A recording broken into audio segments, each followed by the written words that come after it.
2024 का भारतवर्ष के अंदर जो पार्लियामेंट का चुनाव होगा उसमें कौन जीतेगा, ये आज की तारीख में भारत के जन जन में यह प्रश्न बहुत ज़्यादा महत्वपूर्ण हो चला है। और अलग अलग टीवी चैनल्स पर, यूट्यूब चैनल्स पे ये चर्चा हो रही है। तो अभी तक जो मैंने अपने जीवन में सीखा है और जो भी मैंने सामाजिक, राजनैतिक, आर्थिक परिवेश में अपने छात्रों से, अपने सहयोगियों से और जनता से जो फीडबैक मिला है और अलग अलग सेगमेंट से जो फीडबैक मिला है, उसके आधार पर मैं ये समझने का प्रयास कर रहा था कि 2024 का चुनाव कौन जीतेगा। तो जो मैंने मंथन किया, जो मैंने विश्लेषण किया, जो मैंने समझने का प्रयास किया, उसकी एक प्रस्तुतिकरण मैं आपके सामने करना चाहता हूं और उसके बाद अपने विवेक का उपयोग करके उसकी मीमांसा करें और ये निर्णय लें कि जो मैं कह रहा हूं वो ठीक है या गलत। तो जो मैंने समझा है, जो मैंने सीखा है, तो भारतवर्ष के परिवेश में कुछ चीज़ें जो मैंने सीखी हैं, समझी हैं, वो मैं आपके सामने पेश कर रहा हूं। नंबर 1, मैं ये मानता हूं कि भारतवर्ष के जो हमारे पूर्वज थे, जो 1950 से लेकर 1970 तक वोट देने की स्थिति में थे, जबकि हम लोग या तो बहुत छोटे थे या बच्चे थे या हमारा अपरिपक्व दिमाग था, और हमारे जो बुजुर्ग थे, हमारे जो ग्रैंड पेरेंट्स थे, हमारे जो ग्रेट ग्रैंड पेरेंट्स थे, पहला निष्कर्ष मैं ये निकालता हूँ कि वो हमसे ज़्यादा बुद्धिमान थे। अब ये आप ये मत समझें कि मैं आपकी भावना को ठेस पहुँचा रहा हूँ।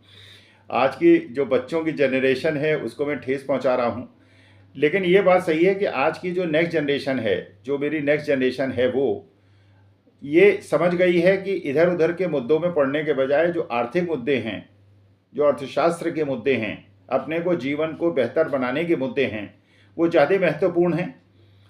और लेकिन उसके साथ साथ क्योंकि वो अपने जीवन संघर्ष में इतने ज़्यादा जुटे हुए हैं कि उनके पास शायद इतना समय नहीं है कि वो सामाजिक परिवेश को समझ पाएँ, सामाजिक आवश्यकताओं को समझ पाएँ।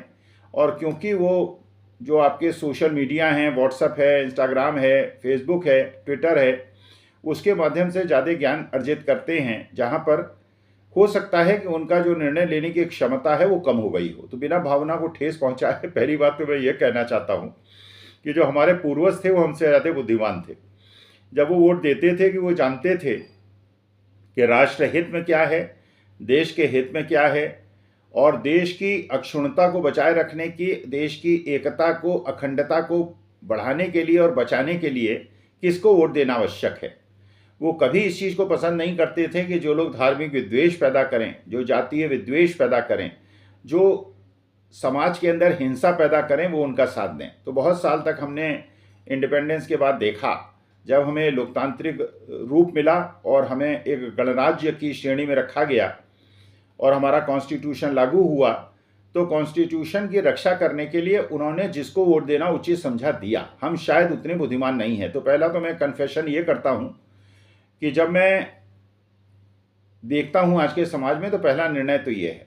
दूसरा निर्णय ये है, जो मैं फिर पुनः आपसे पहले ही क्षमा मांग लेता हूँ, जो मैं कहने वाला हूँ किसी की भावना को ठेस न पहुँचे, क्योंकि आजकल लोगों की भावनाएं बहुत जल्दी आहत हो जाती हैं। मैं उत्तर प्रदेश का रहने वाला हूँ। स्वामी नाम से लगता है कि मैं साउथ इंडियन हूँ, लेकिन मैं साउथ इंडियन नहीं हूँ। हमारा पूरा जो परिवेश है वो नॉर्थ इंडिया का है। हम लोग बेसिकली मेरठ के रहने वाले हैं, और बचपन से क्योंकि मैं इलाहाबाद में रहा हूँ तो मेरी भाषा जो है वो पूरा पूर्वी उत्तर प्रदेश की है, लेकिन जो मेरे रिश्तेदार हैं, जो मेरा गांव है, वो वेस्टर्न यूपी में है। तो साउथ इंडिया से मेरा कोई लेना देना नहीं है, मैं नॉर्थ इंडिया का रहने वाला हूँ। लेकिन मुझे ऐसा लगता है, किसी की भावना को ठेस पहुँचाए बिना, कि साउथ इंडिया के लोग जो है वो हमसे, नॉर्थ इंडिया वालों से ज़्यादा बुद्धिमान हैं। तो मैं मानता हूँ कि मैं कम बुद्धिमान हूँ, और जो तमिलनाडु के लोग हैं, जो केरला के लोग हैं, जो आंध्र प्रदेश के लोग हैं, जो तेलंगाना के लोग हैं, और ये लोग हमसे ज़्यादा बुद्धिमान हैं। महाराष्ट्र के लोग भी बुद्धिमान हैं, लेकिन उनमें भी कुछ कमियां हैं। वो 50-60 करोड़ के लिए अपनी बिक्री कर लेते हैं। लेकिन चलिए, उनकी भी भावनाओं को ठेस ना पहुँचाऊँ, मराठी मानुष के भावना को ठेस ना पहुँचे, इसलिए मैं वो बात नहीं कहता। लेकिन हाँ, ये बात सही है कि केरला, तमिलनाडु, आंध्र प्रदेश, तेलंगाना के लोग ज़्यादा बुद्धिमान हैं। कर्नाटका और महाराष्ट्र जो है उसके लोग थोड़े कम बुद्धिमान हैं। बंगाली ज़्यादा बुद्धिमान है, वेस्ट बंगाल के लोग ज़्यादा बुद्धिमान हैं। और सबसे ज़्यादा अगर बुद्धिमत्ता में कोई कम है तो हम उत्तर प्रदेश, बिहार के लोग हैं। मैं उत्तर प्रदेश का हूँ, मैं कन्फेशन करता हूँ। और ये शिक्षा दर भी हमारे उत्तर प्रदेश, बिहार की बहुत कम है। और हम लोग जो है, हमें गोबर पट्टी कहा जाता है और लगता है कि उसी का कुछ प्रभाव है, मुझे नहीं पता। तो लेकिन मैं ये मानता हूँ कि हम उत्तर प्रदेश, बिहार के लोग जो हैं, बिहार के लोग तो तब भी थोड़े बुद्धिमान हैं शायद। उत्तर प्रदेश के लोग शायद, जो मेरा प्रदेश है, जो मेरी जन्मस्थली है, वहाँ के लोग बाकी प्रदेशों से कम बुद्धिमान है, ऐसा मेरा मानना है। हो सकता है कि आप इससे सहमत ना हो, तो आपके अधिकार है कि आप मुझसे सहमत ना हो। तीसरी बात मुझे लगती है कि हम लोग जो भारतवासी हैं वो बहुत ज़्यादा बुद्धिमान हैं, संघर्षशील हैं। विश्व के सारे जो मल्टीनेशनल्स हैं और उसमें हमारे सीईओज हैं, भारतवर्ष की धाक है, आईटी सेक्टर में हमारी धाक है। लेकिन हम मूर्ख भी हैं। और मैं इसलिए कहता हूँ कि हम मूर्ख हैं क्योंकि हम ऐसे लोग हैं जो कि एक तरफ तो जब श्राद्ध मनाते हैं तो अपने पूर्वजों को और पितरों को जल अर्पित करते हैं, उनका पूजा पाठ करते हैं और सारा भजन कीर्तन करते हैं। और दूसरी तरफ जो हमारे देश के सबसे बड़े पितर हैं, जो हमारे देश के सबसे बड़े पूर्वज हैं, जिनकी विश्व में साख है, वो दो कौन हैं? वो हैं एक महात्मा गांधी और दूसरे हैं पंडित जवाहरलाल नेहरू। आप विदेश में किसी भी देश में चले जाइए तो आपको वहाँ पे महात्मा गांधी की मूर्ति जरूर दिखाई पड़ेगी। और लोग अगर भारत वर्ष का एक कल्पना करते हैं और जिसके लिए हमारी इज्जत करते हैं, वो हैं हमारे महात्मा गांधी। और यही वजह है कि जो भी हमारे देश के प्रधानमंत्री हुए हैं, चाहे आज के हों या पहले के रहे हों, जब वो विदेश जाते हैं तो महात्मा गांधी की मूर्ति को नमन करते हैं। किसी और की मूर्ति को नमन करना शायद नहीं, क्योंकि जो विश्व में स्वीकार्यता है वो महात्मा गांधी की सबसे ज़्यादा है। लेकिन जब वो देश के अंदर आते हैं तो यहाँ पर राजनीतिक परिवेश में, क्योंकि महात्मा गांधी का संघर्ष, उनका जीवन शैली, उनके जो आचार व्यवहार थे, उनका जो एक प्रकार का एक चरित्र था जो अनुकरणीय है और हम उन्हें श्रद्धेय मानते हैं और मेरे आदर्श महात्मा गांधी हैं।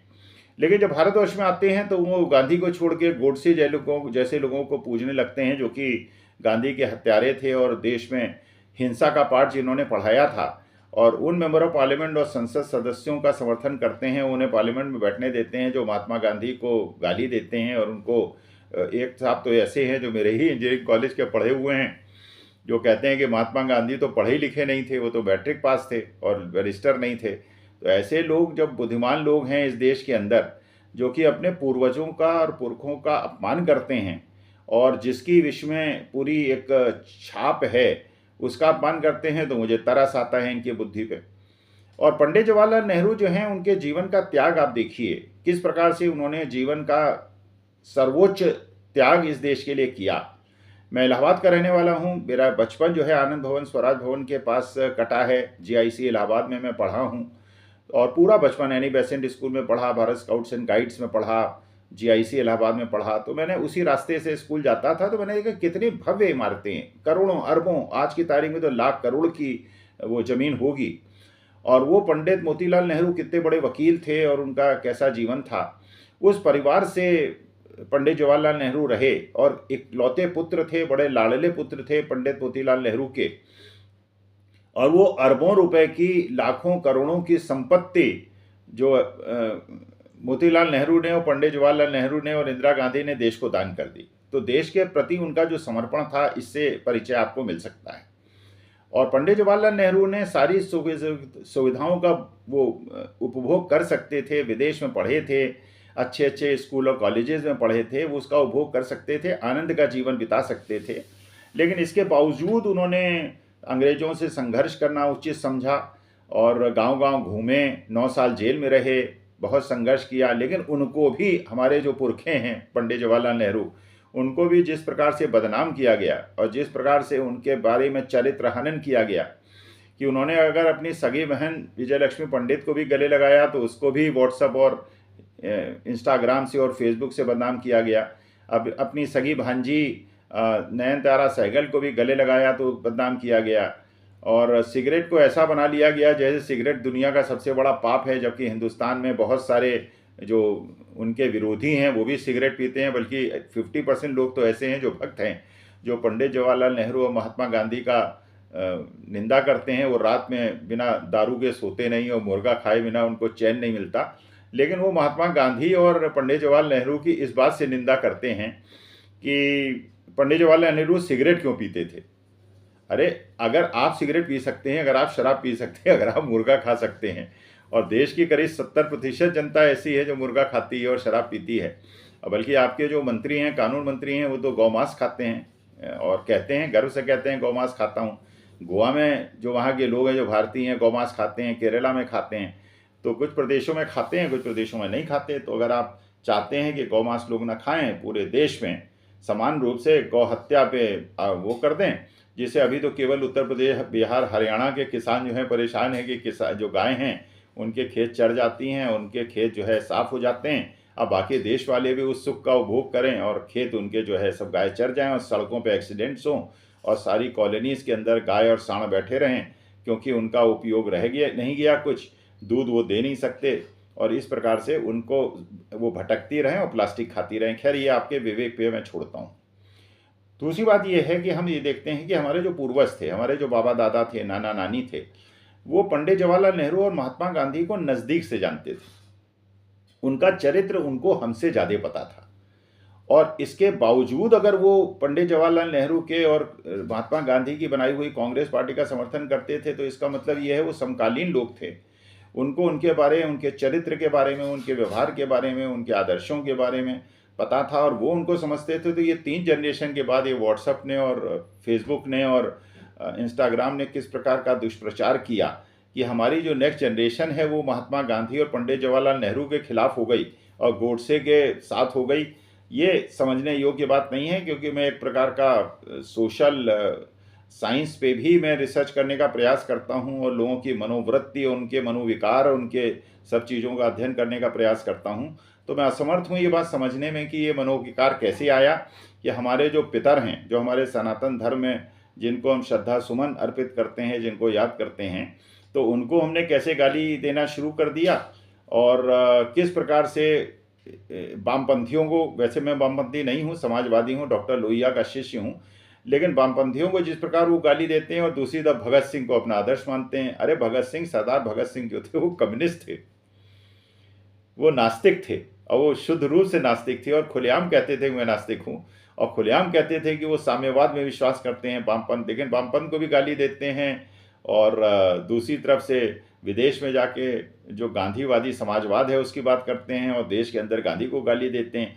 तो ये जो मनोविकार है, जो मनोवृत्ति है, इसको समझने में प्रोफेसर अखिल स्वामी असमर्थ हैं। तो इसलिए आप लोगों से मार्गदर्शन चाहता हूँ। अब जो मूल विषय था कि 2024 में कौन जीतेगा, देखिए 2024 में कौन जीतेगा ये तो मैं अभी अनुमान नहीं लगा सकता, लेकिन इतना जरूर मैं बता सकता हूँ किसको जीतना चाहिए। किसको जीतना चाहिए? मेरे ख्याल से जो गांधीवादी विचारधारा है उसको जीतना चाहिए, जो अहिंसावादी विचारधारा है उसको जीतना चाहिए, गोडसेवादी विचारधारा को हारना चाहिए। द्वेष में जो विद्वेष पैदा किया जा रहा है और हिंदू मुसलमान सिख ईसाई में खाई पैदा की जा रही है और हिंदू राष्ट्र बनाने की जो बात की जा रही है उसे हारना चाहिए। क्योंकि अगर आप हिंदू राष्ट्र की बात करेंगे तो सिख जो खालिस्तान है, सिख बात करेंगे उसकी, और क्योंकि सिख अपने को हिंदू नहीं मानते, आप जितना भी कहें कि आप वो हिंदू हैं और हमसे निकले हैं, निकले तो हमसे सब हैं और हम जो है एक ही नर नारी से निकले हैं, तो वास्तविकता में तो जितने प्राणी हैं और जितने भी लोग हैं वो सब एक ही माता पिता की संतान है। तो उस हिसाब से तो सब, जिसे भी आप कहें, आदम हव्वा कहें या जो भी आप कहें, मनु कहें, जो भी कहें, लेकिन एक ही माता पिता की संतान है जितने हम हैं, तो हम तो सब भाई बहन हैं।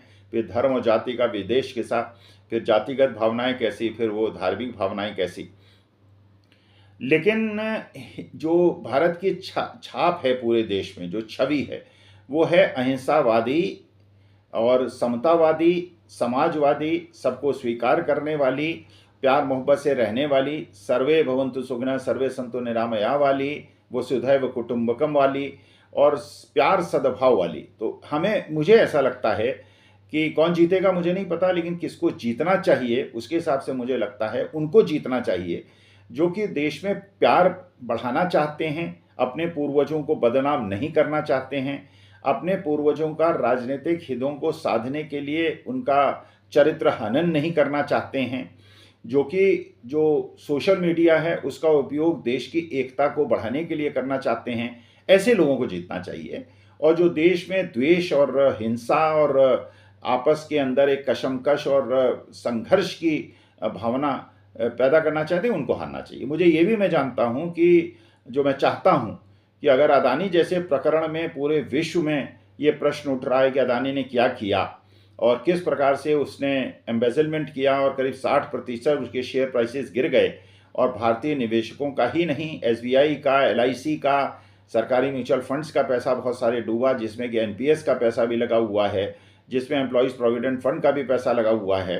तो ऐसी व्यक्ति की जांच होनी चाहिए, लोकतांत्रिक रूप से होनी चाहिए, क्योंकि किसी भी राष्ट्र के हित में है कि इस प्रकार की गड़बड़ी का कोई आरोप लगे तो उसकी जांच हो और ये पता चलाया जाए कि वास्तविकता में जांच में कोई दम है, आरोप में कोई दम है। अगर वो दोषी हैं जेल जाएं, नहीं दोषी हैं तो आराम से जीवन जिएं और अपना जो उनका जो लक्ष्य है सारे एयरपोर्ट्स को लेने का और सारे बंदरगाहों को लेने का, सारी सरकारी संपत्तियों को औने पौने दाम पे ले लेने का और उसके बाद बैंक से लोन लेकर उनको चलाने का और विश्व का दूसरा सबसे बड़ा पूंजीपति बनने का, वो पूरा करें, उसमें मुझे कोई आपत्ति नहीं। तो वास्तविकता में अभी जैसे पता चला कि इतनी जांच हो रही है, इतने प्रश्न उठ रहे हैं, इतनी चीज़ें हो रही हैं, लेकिन पुडुचेरी के अंदर एक नया बंदरगाह उनको दे दिया गया है। तो मैं चाहता हूं कि ऐसा ना हो। मैं चाहता हूं कि देश में जो हमारी स्मॉल स्केल इंडस्ट्रीज़ हैं, जो महात्मा गांधी का सपना था, टाइनी एंड कॉटेज इंडस्ट्री का सपना था, ग्रामीण उद्योगों का सपना था, जो कुटीर उद्योगों का सपना था, जिससे हमारे कुम्हारों को भी रोज़गार मिल सके, हमारे जो जूता गांठने वाले हैं उनको भी रोज़गार मिल सके, और छोटे छोटे गाँव के अंदर ही वो अपने पे निर्भर हों, और ऐसे स्थिति बने कि गांव से लोग छोड़ छोड़ के शहरों की तरफ न भागें, शहर जो है वो अर्बन स्लम्स न बने, और गांव के अंदर ज़्यादा सुविधाएं दी जाएं, किसानों के लिए भंडारण की व्यवस्था हो, रोड्स की व्यवस्था हो, स्मार्ट सिटीज़ बनने के बजाय स्मार्ट विलेजेस बने, जहां पानी की व्यवस्था हो, बिजली की व्यवस्था हो, इंटरनेट की व्यवस्था हो, अच्छे स्कूल्स की व्यवस्था हो, अस्पतालों की व्यवस्था हो, जिससे अस्पताल और स्कूल के लिए वो गांव छोड़ के शहर की तरफ न भागें, पलायन न हो, गांव वीरान न हों, किसानी की तरफ लोगों की रुचि न घटे और अर्बन स्लम्स न बने और गांव वीरान न हो। ऐसी मेरी एक कामना है कि जो सारा हमारा विकास हम बड़ी सड़कों से और मेट्रो से और ब्रिजेस से समझ गए हैं, ऐसा न हो। जब विदेशी भारतवर्ष के अंदर आएँ तो जानना पसंद करें वो गाँव के अंदर, वहाँ सुंदर घर हों, अच्छी सड़कें हों और ग्रामीण परिवेश हो, वहाँ के अपने जो लोक कथाएँ हैं उनका वाचन हो, जिससे जो विदेशी आएँ उनको आनंद मिले। और भारत का एक अपनी संस्कृति है और एक हमारी जो सभ्यता है और हर प्रदेश की एक संस्कृति है, उसका भान विदेशियों को हो सके। और भारतवर्ष का जो एक उनके दिमाग में एक नक्शा बना हुआ है, जो वो समझते हैं कि भारतवर्ष के प्रकार का प्यारा देश है, क्योंकि मैं मानता हूँ कि भारतवर्ष से बेहतर देश पूरे विश्व में घूमा हूँ, लेकिन भारतवर्ष से जैसा प्यारा देश, इतनी अच्छी वेशभूषा, लेकिन हम अहिंसात्मक देश हैं, हम महात्मा गांधी का देश हैं। तो मैं ये नहीं जानता कि 2024 में कौन जीतेगा, लेकिन मैं चाहता हूँ 2024 में वो जीते जो देश को प्यार, मोहब्बत, अहिंसा, सद्भाव, समभाव की तरफ ले जाए और देश में गोडसे जैसे जो लोग हैं वो जीवित मतलब न सफल हों, और देश के अंदर महावीर और गुरु नानक और जीसस क्राइस्ट और भगवान श्री राम और भगवान श्री कृष्ण और इस प्रकार के जो हमारे आदर्श हैं उनका जीवन आदर्श हमारा बने, और भारतवर्ष जो अपनी पुरानी प्रतिष्ठा है और जो हमारे संस्कार हैं और जो संस्कृति हैं उसका पालन करे और आगे बढ़े। बहुत बहुत धन्यवाद। Thank you.